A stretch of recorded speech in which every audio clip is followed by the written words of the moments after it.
if I could give you one tip for your chipping, it'll be this one here.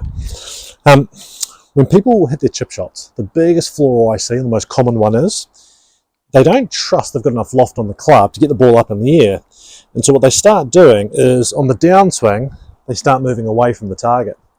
So they move their upper body behind the golf ball, which moves the low point of the swing arc behind the ball as well.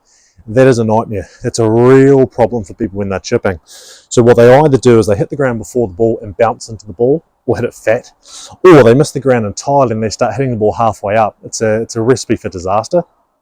My suggestion here is, when you set up to the ball, try and get your sternum, so the middle of your chest, slightly to the left of the ball when you start off, so slightly to the front of the ball. So what I normally do is, I put the club right in the middle of my chest there, then I lean across, and I try and make sure that my chest is slightly in front of the golf ball there. If I can do that, I'm giving myself my best chance of getting the lowest point of my swing arc, so the lowest point this club head reaches, to be past the golf ball, which it needs to be. Don't get me wrong, I'm all right being shallow on the way down, I love that, but the low point still has to be in front of the golf ball to get solid contact with your chipping.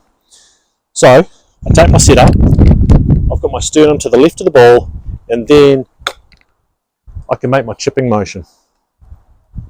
I think if you can do that consistently, get that sternum set up left of the ball, so my sternum's up about here, you're going to find that the quality of the contact improves enormously. We don't want to be that person who's leaning away from the ball, trying to help the ball up in the air. It's just not required. So every time I chip the ball, I want my sternum to be a little bit in front of the ball, and then I can work on my chipping or pitching motion from there.